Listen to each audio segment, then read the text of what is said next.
നമസ്കാരം, കൊട്ടാരക്കര മീഡിയയിലേക്ക് സ്വാഗതം. ഇന്നലെ മുതൽ ഉയർന്ന ആരോപണങ്ങൾക്കൊടുവിൽ നാണം കെട്ട് യൂത്ത് കോൺഗ്രസ് സംസ്ഥാന അധ്യക്ഷ സ്ഥാനം രാജിവെച്ചിരിക്കുകയാണ് രാഹുൽ മാങ്കൂട്ടത്തിൽ. സംസ്ഥാന നേതാക്കൾ കൂടി കൈവിട്ടതോടെയാണ് രാഹുൽ ഇപ്പോൾ രാജിയിലേക്ക് എത്തിയത്. വി ഡി സതീശനും രമേശ് ചെന്നിത്തലയും ഉൾപ്പെടെ രാഹുലിനെ തള്ളിയാണ് രംഗത്തെത്തിയത്. ഇതോടെയാണ് യൂത്ത് കോൺഗ്രസ് അധ്യക്ഷ സ്ഥാനത്ത് നിന്ന് മാറാനുള്ള തീരുമാനത്തിലേക്ക് രാഹുൽ എത്തിയത്. യൂത്ത് കോൺഗ്രസ് സംസ്ഥാന അധ്യക്ഷ സ്ഥാനത്ത് നിന്ന് രാജിവെക്കാൻ രാഹുൽ മാങ്കൂട്ടത്തിൽ MLAക്ക് AICC നിർദ്ദേശം നൽകിയിരുന്നു. പാർട്ടി സംസ്ഥാന നേതൃത്വത്തോടായിരുന്നു ഹൈക്കമാൻഡ് വിശദാംശങ്ങൾ തേടിയത്. നിലവിലെ ആരോപണങ്ങൾ പുറത്തുവരും മുമ്പ് തന്നെ രാഹുലിനെതിരെ പരാതി ലഭിച്ചിരുന്നു. ഇത് അന്വേഷിക്കാൻ സംസ്ഥാനത്തിന്റെ ചുമതലയുള്ള AICC general secretary Deepa Das Munshi KPCC നേതൃത്വത്തിന് നിർദ്ദേശം നൽകിയിരുന്നു. ശേഷം ലഭിച്ച വിവരങ്ങളിൽ രാഹുലിനെതിരെ ഉയർന്ന ആരോപണങ്ങളിൽ കഴമ്പുണ്ടെന്ന് കണ്ടെത്തി.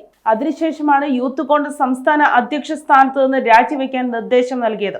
ഇതിനിടെയാണ് കഴിഞ്ഞ ദിവസം യുവ നേതാവിനെതിരെ മാധ്യമപ്രവർത്തകർ നടത്തിയ വെളിപ്പെടുത്തൽ വ്യാപക ചർച്ചയ്ക്ക് വഴിവെച്ചത്. മാധ്യമപ്രവർത്തക ആരോപണം ഉന്നയിച്ചത് രാഹുൽ മാങ്കൂട്ടത്തിനെതിരെയാണെന്നായിരുന്നു സോഷ്യൽ മീഡിയയിലടക്കം ചർച്ചയായത്. ഇതിനിടെ രാഹുൽ മാങ്കൂട്ടത്തിനെതിരെ ഗുരുതര വെളിപ്പെടുത്തലുമായി പ്രവാസി എഴുത്തുകാരി ഹണി ഭാസ്കറിനും രംഗത്തെത്തിയിരുന്നു. രാഹുൽ മാങ്കൂട്ടം അനുഭവം എന്ന തലക്കെട്ടോടെ ഫേസ്ബുക്കിൽ പങ്കുവച്ച കുറിപ്പിലായിരുന്നു ഹണി ഭാസ്കരൻ തുറന്നെഴുതിയത്.